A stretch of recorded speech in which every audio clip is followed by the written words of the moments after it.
काय नाही. अरे गेले मराठ्यात झालं सरसकट. ऐ मराठा बांधवून एक सांगू तुमच्या कल्याणासाठी मी दाखवतो सगळे सोयरे. जाऊन दे आता बोलायचं नव्हतं बोलतो कव्हरला मनात ठेवायचं. सगळ्या सोयऱ्यांची अधिसूचनेवर आणखीन अभ्यास सुरू आहे. त्यांनी त्याच्यावर आपल्याला 2 महिन्याची वेळ मागितली. मराठा आणि कुणबीवर 2 महिन्याचं दाखवेल. मी दाखवलं सगळ्या सोयरीची अंमलबजावणी पाहिजे. मराठा आणि कुणबी एक JR पाहिजे. तर 58 लाख नोंदी 3 कोटी मराठी आरक्षणात घातले. थोडा घास खाल्ल्यावर कसं पचत हे सांगतो तुम्हाला. पुन्हा सांगितलं सगळ्या सोयरीची अंमलबजावणी पाहिजे. मराठा आणि कुणबी एक JR पाहिजे. येईन कुठं बघितलं सगळ्या सोयरीच्या अधिसूचनेची अंमलबजावणी होती का? मराठा आणि कुणबी एक JR निघतो का? तर दोन्ही काय ते घेऊन टाकले मी ऐकले. ओले खाणे कळलं ना मराठ्याला. म्हणून हे फालतू जे 4-2 आहेत ना अभ्यासक यांचं डोकंच बिचळलंय. हे काय करतंय नेमकं? दोन्ही गॅजेट घेतल्यामुळे पश्चिम महाराष्ट्र आणि मराठवाडा हे सगळ्यात मोठा भूभाग आहे. क्षेत्रफळानं, लोकसंख्येनं आणि मराठ्यांच्या संख्येनं. मला सांगा मराठवाडा आरक्षणात गेल्यावर आणि पश्चिम महाराष्ट्र आरक्षणात गेल्यावर खाली का घंटी राहिली? झालं ना सर सकट. याचा अर्थ मी सगळे सोयरे पण सोडणार नाही आणि मराठा आणि कुणबी एक हे पण JR सोडणार नाही. पण लक्षात ठेवा एकदाच जर वंजळभर खाल्लं तर नाड्यात फसण्याची शक्यता असते आणि समाज हरण्याची शक्यता असते. म्हणून एक घास जर खाल्ला, तुम्ही 2 भाकरी खाल्ल्या तरी पचणार.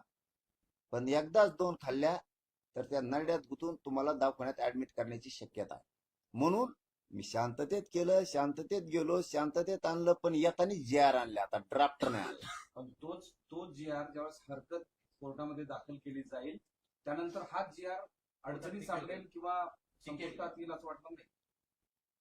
कितीही कोणी याचिका दाखल कोर्टात केल्या, कुठं केल्या तरी त्यात तो चॅलेंज होऊ शकत नाही. कारण सरकारी दस्तावेजी गॅजेटियर माननीय न्यायदेवता सरकारी दस्तावेज जर असेल, सरकारी नोंदी असतील तर सगळ्या याचिका त्यांच्यात धुडकावून लागणार. कारण सरकारी दस्तावेज धुडकावून लावता येत नाही. उदाहरणार्थ कोणी जर म्हणला हे जजच नाही तर मान्य आहे का कोणाला? मग राष्ट्रपतीनं, राज्यपालानं, विधी व न्याय विभागानं केंद्राच्या नियुक्त केलेले जज कुणी म्हणन काय ह्यो जज मामा कामाचा नाही, कायदेशीर नाही? कायदेशीरच आहे. तसं दस्तावेज येतो तो कोणीही नाकारू शकत नाही. ना मराठवाड्याच्या गॅजेटियरचा ना सातारा संस्थांच्या गॅजेटियरचा. मराठ्यांनी जास्त खुशीत राहायला पाहिजे. आता आपले बोलणारे बागडे बिल्ले एखाद्या वेळेस यांच्यावर बहिष्कार टाकून यांना लुटून द्यावा लागणार आहे. कारण यांना मराठ्यांचे वाटोळ्याशिवाय काही करताच नाही. उद्या आयुष्यात यांनी समाजासाठी काय केलं तर काहीच नाही नाव ठेवण्याशिवाय. म्हणून आणि जर हे कोर्टात जाणार असलं तर आणखीन आनंदाची गोष्ट आहे. पक्का JR पक्का मराठवाड्यातले मराठी आरक्षणात गेलेच. पण हेच हैदराबाद जे गॅजेट आहे तो ऑलरेडी शिंदे समितीने जेव्हा नोंदी शोधल्या त्यातले 15 ते 20 हजार गॅजेट बद्दल नोंदी शोधण्यात आलेल्या आहेत. त्यामुळे आता यात नोंदी नाही असं म्हटलं जात आहे आणि जे हैदराबाद गॅजेट आहे ते ऑलरेडी वापरलेलं आहे असं वापरलं. नाही चुकीचं आहे. तुम्हाला माहिती दिलेली चुकीची. तुम्ही पुन्हा माहिती घ्या. गॅजेटियरला 40% जिल्ह्याला, काही जिल्ह्याला 38%, 38%, 39%, 42%, 27% अशी जिल्ह्याला टक्केवारी दाखवलेली कुणबींची लोकसंख्येच्या. उदाहरणार्थ 5,18,84 ला एकूण जिल्ह्याची लोकसंख्या आहे. तर त्याच्यामध्ये कुणबी मराठीची म्हणजे आहे त्या आत्ताच्या मराठ्यांची त्यांनी लोकसंख्या दाखवलेली 2,27,000. आज ते 2,27,000चे मराठी आज ते झाले 6 लाख. त्याच्यामुळे त्यांनी ह्या नोंदी इकडे लावलेले नाही. गॅजेटियर हा सेपरेट भाग वेगळा आहे. आणि नोंदी शोधणं मध्ये त्यांनी 33-34 शोधलेला आहे. पत्रकार बांधव समजून घ्या, मराठाही समजून घ्या. त्यांनी 33-34 शोधलेला आहे नमुना नंबर. 36 शोधलेला नाही गोस्वाऱ्याचा. देवस्थानाचं शोधलेलं आहे. गॅजेटियरवर त्यांनी अभ्यास केलेला आहे. गॅजेटियरच्या नोंदी त्यांना इकडे घेता येत नाहीत का, तर तो सेपरेट दस्तऐवज आहे गॅजेटियरचा. त्याचा अभ्यास करून अहवाल तयार करून तो सरकारला द्यायला लागतो. आणि ज्यावेळेस सरकार स्वीकारतं त्यावेळेस सरकारला त्याचा GR काढावा लागतो आणि अंमलबजावणी करावी लागते. त्याच्यामुळे ह्या निघाल्याच आता ज्याच्या नोंदीच नाहीत त्याच्यासाठी आता गॅजेटचा रप्पा सुरू होणार आहे. दनादन बघा तुम्ही, फक्त मराठी थंड घ्या गाड्या. मग हा बघ, हे मला नाही पटत. मग बुंगळे 2-3 एवढं येत बिगर पाण्याचे टाकून पिणारे. पण दुसरा एक विषय असा आहे की त्यांच्यावर विश्वास ठेवून आपण आपली जिंदगी कडील न्यायची. मी गरीबाचा आहे, तुम्ही गरीब आहेत, आपण गरीबासाठी काम करतो.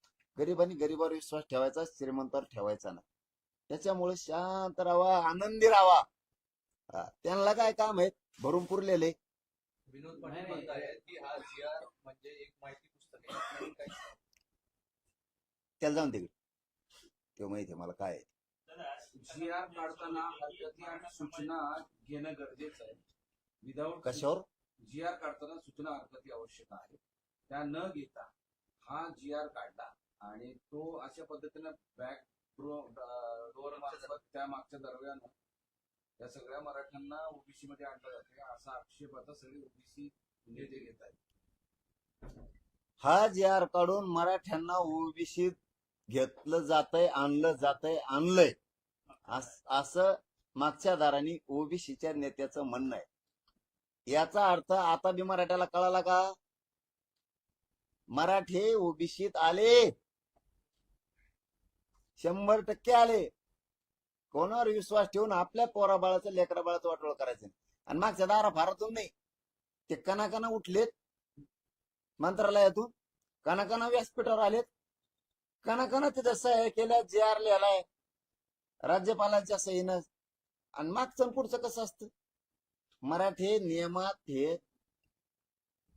हैदराबाद गॅजेटियर मध्ये आहेत. त्याच्यामुळं मराठवाड्यातला मराठा थोड्याच दिवसात तुम्हाला पुरा आरक्षणात गेलेला दिसणार.